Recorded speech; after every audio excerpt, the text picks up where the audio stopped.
Hi, I'm Devon, and this is Parker. and we're here on the 1002nd podcast. And we are here to talk about our favorite songs or songs that you should hear, which are I Did Something Bad by Taylor Swift.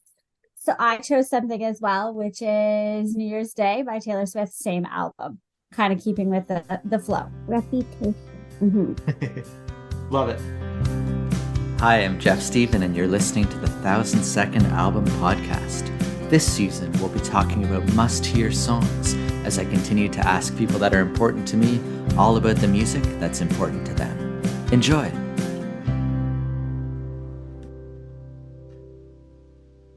Please welcome Devon and Parker. Thank you.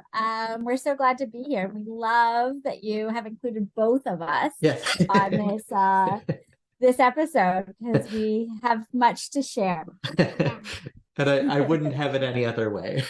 So and I'm pleased because not only is it two for the price of one with the guests, it's two for the price of one with the songs. So the artist is Taylor Swift, and the songs Mhm. are Parker has I Did Something Bad and Devon New Year's Day. And I guess if we can start Yes. with Devon, Devon, when did you first sort of get into or become aware of Taylor Swift? I mean, I've known about Taylor Swift a really long time, but way back when I first started teaching, I had a young boy in grade nine applied French named Taylor, and he wrote and did a whole project on Taylor Swift. And all the other kids did like Dion Phaneuf and, this great hockey player and this, and he was like, no, I'm doing Taylor Swift. And I admired his confidence with that. And I've just always been a fan. Country wasn't really my genre, but as she has come into more of the pop zone, I definitely have enjoyed her music. Now looking back, I love watching the eras and how she's progressed and those sort of things, and matured as a songwriter as well as a performer. I love it. And I love that the Taylor solidarity where the student was loyal to the fellow Yeah, Taylor that his namesake. And so that's yeah. fantastic. Now, Parker, I'm guessing your introduction might have been a couple years later. When did you first start to like Taylor Swift? So, mom used to listen to her a lot. So, and then I started listening to her when I was like really young, but then I started to like get into her when I was like 4 or 5, because then I could actually like understand it. Not, Yes. yeah. Oh, When Parker was a baby, it was either Frozen or Taylor Swift that kept her quiet in the car. She was not the best car rider and the best passenger, really. And so Sloan either had to shh, shh, shh, shh, the whole car ride, or we listened to Taylor Swift or Frozen. And so this kid has liked Taylor Swift since she was basically born. I like that. The soothing sounds of either Elsa or Taylor, but either way, it Yeah, got the right? job done, which is that's great. Yeah. I like it. Now there's much to like from Taylor Swift. First, again, I guess I think I was in the same boat as you, Devin, where it was students first brought it to my attention. It would have been probably in the ballpark of 2008 or so. I think that's when Love Story came Yeah. out, and so Yeah. that was a big deal. I picture Shake It Off being sort of omnipresent a few years later, and Yeah. but again beyond catchy. And she's one of those artists that the more I read about her or hear about her, the more I'm impressed. And it was really neat to the point where yesterday I saw a clip of this political debate, and they're saying, "Well, what do you think of Taylor being named Time Magazine Person of the Year in 2023?" And usually they're supposed to debate it, but they're like, no, it's totally deserved, and it had to be her. And so it's neat seeing that she is being recognized for again the huge influence she's had. Yeah, she has an impressive career. Just watching, as I had mentioned, kind of the eras and her coming and into her own and being unapologetically herself is so impressive. And we both have daughters. I'm sitting here with Parker, and I admire that for my children. And I admire that as a role model because she is doing so much for women. There's so many kids that are haters still, but trying to hate the popular, right? Mhm. Going against the grain, having to be a bit different. Yeah. But I can't see how you can hate someone that's such a huge feminist Yeah. and doing such wonderful things for this younger generation. That's right. And I believe a wise woman once said, the hater's gonna hate, hate, hate, hate, hate as well. And Yeah. so Uh-huh. it's one of those, and the in her case too, it's well, I think we'll get to that too with these two songs as well, is that the Yeah. idea of having a blanket statement of disliking her, she just has such a varied catalog that it reveals more about the hater than the artist themselves for Yeah, sure. exactly. But yeah, the I'm really glad you guys chose these two songs. So I guess Parker, if we can start with you, and the song "I Did Something Bad." What is it you really like about this particular song? So I do like a bunch of sports, and before them, I always listen to it as like a pump up song, and it's just like a really like good song that makes you feel like really happy. It makes you feel like energized. So Yes. yeah. Oh, for sure. And there's a huge, you're right, it's a huge energy on this song too. Like when that the chorus hits and it really builds up to it. Yeah, I 100% I could see how that would be really energizing before a hockey game or something like that for sure. Yeah. But it's funny because Devin, the song you chose, energizing or and pump up probably wouldn't be the terms I'd use for New Year's Day. So what is it about New Year's Day that jumps out at you? Well, because Parker had chosen, one of her really energetic songs, I thought I would kind of, it was way too hard to narrow down to like a song you must listen to. So for me, I chose something that was the opposite, just to demonstrate her ability to songwrite as well as to create those songs from one extreme to the next on the same album too, which Reputation is a huge album, as you know. The songs mostly on it are fairly pump up, and then you have New Year's Day that kind of ends the album in this peaceful song. So yeah. For sure.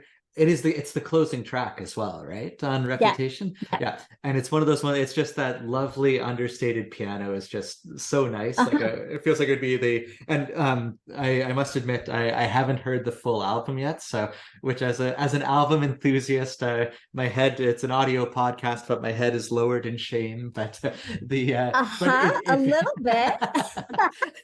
if in my defense, I had 1,001 albums that were prescribed listening to over the years, but Right, right, it's right, right, right. flimsy at best, though. But the Now you have homework.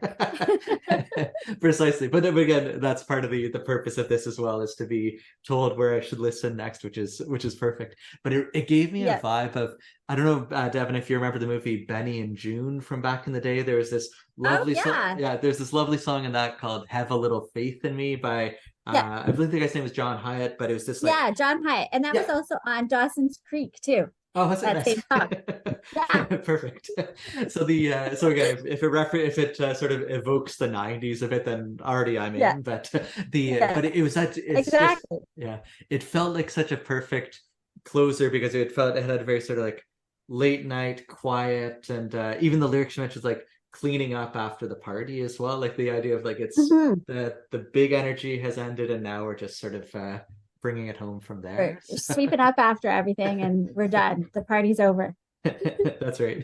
But oh, just lovely throughout, which is great. And like you said, the contrast between those two was huge. How like Parker yours has the just huge sound, and then Devon's yours is just so gentle and but Mhm. both equally effective, I would say as well. So I guess Parker, my question for you is like, as Taylor Swift has a lot of great songs, but what is it about this one that makes it one that people must hear? Also kind of empowering because it also talks about like how like the boy doesn't just get to control her, and she also is like they're burning all the witches even if you aren't one, but then she like tells them to let her up and like agrees with them instead of going against them. And Right. Because if you think all women are witches, then might as well light me up too. yeah. Right. Mhm. Yeah. hmm And so we've done a little bit of a history lesson and looked up that information as well, because, the history teacher in me. But um, Parker had said one day in the car that that was her favorite part of the song. Yeah. And I said, well, why was that? And she knew some of that information already in grade 5, which was impressive. Yeah, and that's the I even scribbled down the words mob mentality there. And Parker, you've maybe even Mhm. seen it at school where when people stop thinking for themselves and start sort of thinking as a group, they don't always make the best choices when they're they're around other people. And that's the sort of sense I got with that, was that the mob decided one thing even if they didn't have proof or even if it wasn't true. And I thought that was a really good Even if it line. didn't have proof, receipts, and what's the exact line? It goes, they're burning all the witches even if you want one. They got the pitchforks and proof, the receipts and reasons. Which is, exactly with a mob mentality Yeah. that they have their proof, they have their receipts, they've got their pitchforks. Whether they actually have any of that is a whole other discussion, right? Their proof as opposed to the proof. Right.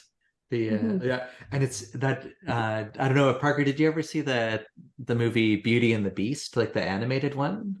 Yeah, there's a great it's funny, I didn't pick up on it years ago. It was only in the last couple years. You know that scene where they're storming to the castle to try and Yeah. get the beast, and that when the people are there with the pitchforks and the torches, they're saying like, we don't like what we don't understand. In fact, it scares us. And it's again just the mob Ah, was easily convinced to go chase this thing. And so mhm. a bit of that, I wasn't expecting that in a Taylor tune, but it was nice to see that sort of lyric show up there as well, which is good.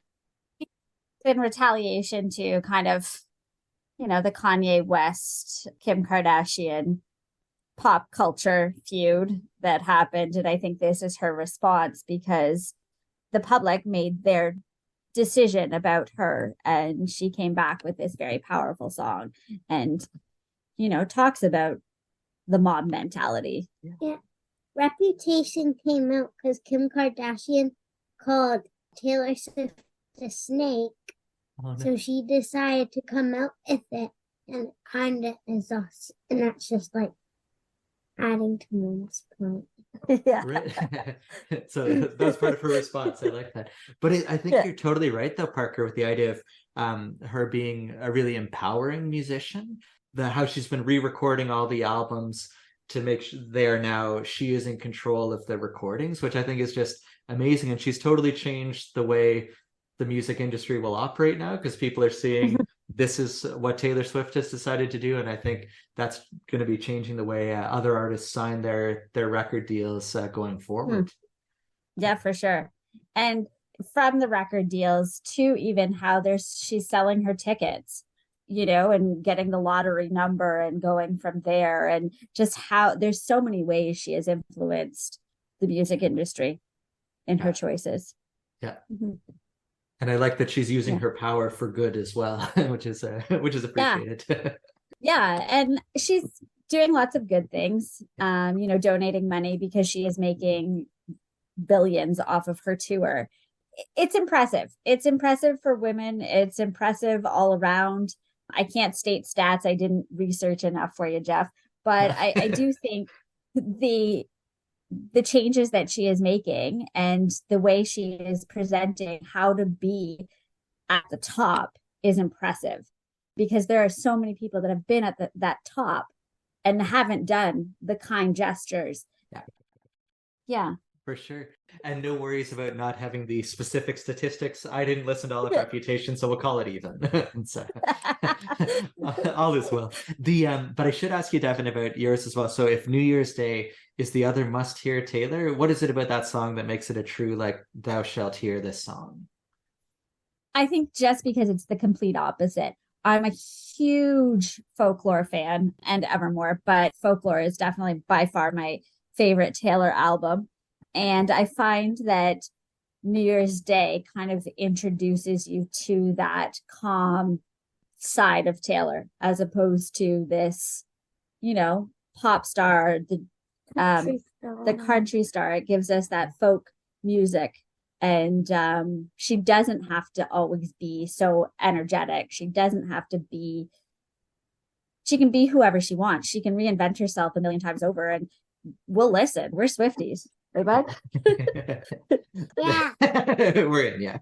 And it's when I saw New Year's Day, I immediately thought of the U2 song New Year's Day. And when seeing U2 live, like sure they sounded great like on the big numbers, but often it was the really stripped down like just acoustic guitar and vocals that ended up being more impactful. And I could was she, do you know, was she playing New Year's Day on the Eras tour at all? I don't think, I think it must be one of the surprise songs because I Okay. don't think it's an automatic one because she does what, two surprise songs She does two surprises. At each at every show. concert. Oh, okay. Yeah. That's So you don't know what you're going to get. And in 2024, my children have told me that it starts over. She gets to okay. pick any two surprise songs because we also have tickets for You November got next year. you got them. Good for you guys. Yeah. That is amazing. We struck out in the lottery, so Oh, but and actually speaking of striking out in New Year's Day, I love the lyrics were great because the yeah. how she had that, it felt almost like sort of how people would have wedding vows, like the sickness and health and good and bad, how it was sort of like if you're the what was it, if you're the toast of the town or you strike out, is it? Yeah, that Yeah. she's there. Yeah. Yeah. My favorite part of this song is please don't ever become a stranger whose laugh I could recognize anywhere. And I don't know about you, Jeff, but I've had so many friends come and go in my life just out of pure, that's how life goes. And you kind of get a little sentimental on those. Yeah, wouldn't that be nice to hear their laugh? And because I would have recognized it anywhere. Yeah. And so whether that's a stranger as they've become or whether they've passed on or whatever, I do find it's just a nice sentiment. Yeah. And I like it's a really nice way of saying keep in Mm-hmm. touch. Let's make Yeah, sure we stay connected because that's a situation, yeah, you don't want to encounter where you hear that laugh, but it now belongs to a stranger. that's right. Parker, what were you just about to say? My favorite lyric from that song Yes. is hold hold on to the memories and the memories will hold on to you. I like that too. Yeah. Mm-hmm. No, for sure. And she's very good at that sort of those twists of phrases. And there's one in the I did something bad because she had a really neat phrasing. It was like something bad, but it feels good. Is it? I can't remember the specific words, I but did something bad, but it feels so good. yeah. That's it. Yeah. So she's so good at like uh turning the lyrics to fit a really nice phrase. So I quite like that as well. Mm-hmm. And the other thing I was gonna say is when I looked up these two songs, I started with there was a playlist called Taylor Swift Essentials that I found. And what I found amazing was that Oh, even though these two are considered must hear by two very reliable sources, I didn't see either of these two songs on that list, which again speaks oh, volumes to her catalog that she has such a deep amount of work that yeah, you could they made up a whole list of like dozens of essential tracks without two must hear ones in there. So I thought that was it yeah. was pretty, and I'm pleased you guys have rectified that today by addressing that shortcoming from the list. And there's many to listen to. We of course had way too hard of a time narrowing it down. Initially, I had sent you another song that Parker wanted to do, but then we really couldn't agree, eh, bud? Yeah. Yeah. Yeah. And so these are what we came up with. Parker loves it for the pump up every single time we go to a hockey game. This is on. I did something bad is on. And then as New Year's Day isn't a Christmas song, but I do feel that sentiment that New Year's Day is a little sad. All of the festivities are over and it's a much calmer song and you have this kind of tranquility of the day and they're just perfect opposites. Yeah, for Yeah. sure. Yeah.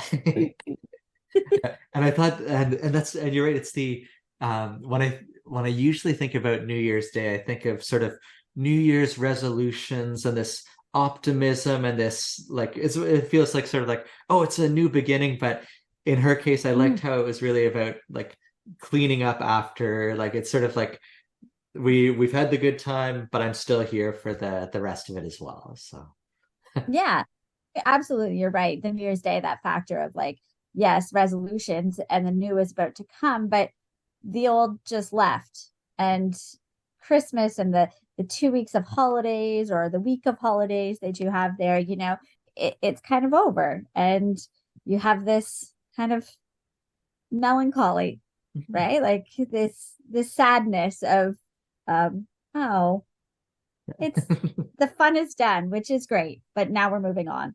that's right. The fun is done, but we are not. And so, Yeah. which is a nice sentiment too. Well, that's awesome. So a huge thank you to you both for coming today, and Parker and Devon, until the next time. Perfect. Thank you so much for having us. Thank you for having me. Anytime. Thanks for coming. This has been the 1,000-Second Album Podcast. Thanks for sharing some of your time, energy, and attention with us today. Take care.